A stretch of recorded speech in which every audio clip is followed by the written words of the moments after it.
one.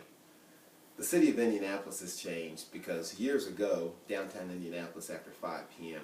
was like a ghost town. There was nothing going on. The whole city shut down at 5 downtown.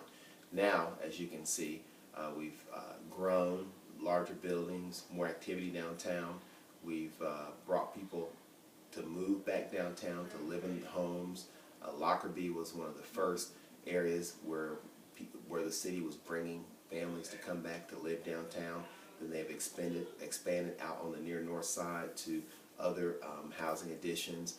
And so over time, Indianapolis has increased the population, but it's always been around anywhere from the 10th, 12th, 13th largest city in Indianapolis in the United States. But what ended up happening was we have more activity. We bring in more revenue to the city for conventions, for meetings, for entertainment. We have the football team, which we didn't have back when I was in high school. We didn't have an NFL football team when I was in high school. All we had was a baseball team, and that was a semi-pro.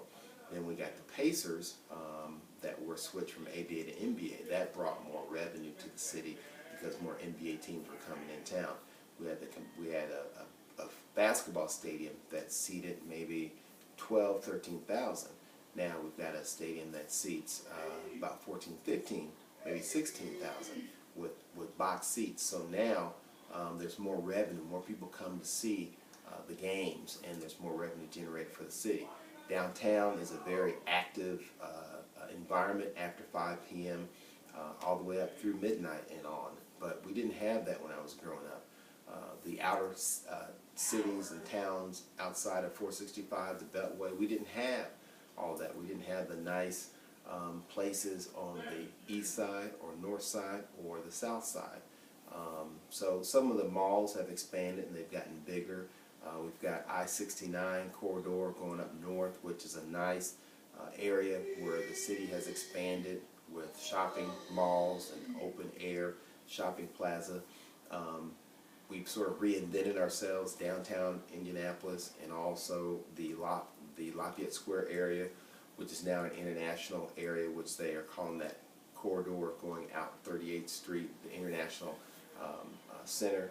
So we have more people of diversity coming into the city from outside the city. So it's more of a dynamic. It's always been a clean city, a safe city to live. We have had a little bit of change in the safety, but overall Indianapolis is a pretty safe city to live and a great city to bring your family up in. And so the cost of living is pretty good. Taxes have increased, but overall Indianapolis has always been a good place to live, and it's one of the I think it's 13th largest city in Indianapolis. I mean in the United States.